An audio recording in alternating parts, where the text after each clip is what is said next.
Friend, मैं पूर्वा आप लोग का स्वागत करती हूँ एमपी सक्सेसर्स में। और आज हम पढ़ने वाले हैं जनरल साइंस का एक और इम्पोर्टेंट टॉपिक जिसमें है पादप रोग एवं उनके कारक। तो इसमें हम यहाँ पर देखेंगे कि कौन कौन से रोग हैं, है ना, और जो मतलब कि फसलें हैं उनमें कौन से रोग उत्पन्न होते हैं और उनका जो कारक है वो क्या है। ठीक है, तो ये भी एक इम्पोर्टेंट टॉपिक है एग्ज़ाम पॉइंट ऑफ व्यू से, उसमें आपसे पूछ लिए जाते हैं इससे क्वेश्चन। ठीक है, तो यहाँ पे सबसे पहले है कि जो ब्लास्ट या झोंका रोग होता है वो कौन सी फसल में लगता है। तो ब्लास्ट या झोंका रोग जो होता है वो धान की फसल में लगता है और इसका जो कारक है वो फफूंदी है। ठीक है, या फफूंद है। अब यहाँ पे हम सेकंड देखते हैं कि ब्लैक आर्म जो है वो कौन सी फसल में ये रोग लगता है। तो कपास की फसल में ब्लैक आर्म रोग होता है और ये जीवाणु से फैलता है या जीवाणु इसका कारक है। अब हम खैरा रोग देखेंगे तो ये जो है ये बहुत ज़्यादा इंपॉर्टेंट है, ये आप याद रखना कि खैरा रोग कौन सी फसल में लगता है। तो खैरा रोग जो है वो धान की फसल में लगता है और ये किसकी कमी से, तो जस्ता की कमी से। जब जो धान है उसमें अगर जस्ते की कमी हो तो उसमें खैरा रोग लग जाता है। ठीक है, अब ये बहुत ज़्यादा इंपॉर्टेंट टर्म था, ये ज़रूर याद रखना आपके।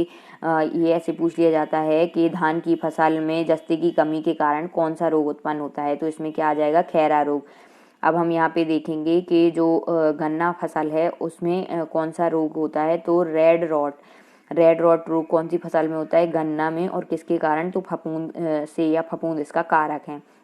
अब देखते हैं मूंगफली में कौन सा रोग होता है। तो टिक्का रोग होता है मूंगफली में और ये भी किसके, इसका कारक कौन है, फफूंद है या फफूंद के कारण होता है। ठीक है, अब यहाँ पे हम देखते हैं नींबू। तो नींबू जो होता है इसमें कौन सा रोग होता है। तो नींबू में जो रोग होता है वो है लिटिल लीफ रोग नींबू में होता है कॉपर की कमी से। ठीक है, कॉपर की कमी से नींबू में कौन सा रोग होता है, तो लिटिल लीफ रोग। ये भी आप याद रख लेना, किसकी कमी के कारण, कॉपर की। और धान में किसकी कमी से, जस्ते की कमी से कौन सा रोग यहाँ पर होता है, तो इसमें होता है खैरा रोग। ठीक है, ये याद रख लेना। अब उसके बाद यहाँ पे हम देखें तो नेक्स्ट यहाँ पर है कि फूल गोभी में जो रोग होता है वो कौन सा है, वीप टेल रोग होता है फूल गोभी में, किसकी कमी के कारण, मोलिवेडनम की कमी के कारण फूल गोभी में वीप टेल रोग होता है। अब देखते हैं बाजरा।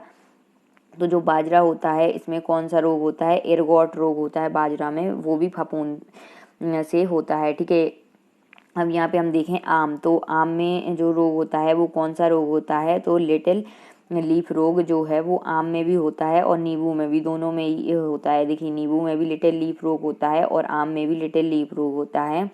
और लेकिन जो नींबू है उसमें कॉपर की कमी के कारण ये रोग होता है और आम में ये रोग जस्ता की कमी के कारण होता है। ठीक है, आम में ये रोग किसकी कमी के कारण होता है, तो ये जस्ता की कमी के कारण होता है लिटिल लीफ रोग आम में। और नींबू में किसकी कमी के कारण होता है लिटिल लीफ रोग, तो कॉपर की कमी के कारण। ये आप याद रख लेना। ठीक है, तो इस टाइप से जो जितने भी ये इम्पोर्टेंट थे जो टर्म रोग वगैरह जो फसलों में लगते हैं वो मैंने बता दिए हैं। तो आप लोग इसका स्क्रीनशॉट ले लेना और, है ना, और कमेंट बॉक्स में बताना वीडियो कैसी लगी। और वीडियो को ज़्यादा से ज़्यादा लाइक करना है, शेयर करना है। और आप लोगों को अगर क्वेश्चन से रिलेटेड कोई भी डाउट हो तो कमेंट बॉक्स में मुझसे पूछ लेना है। Thanks for watching my videos. Please like share and subscribe. और जो लोग चैनल पर नए हैं चैनल को सब्सक्राइब कर लेना है।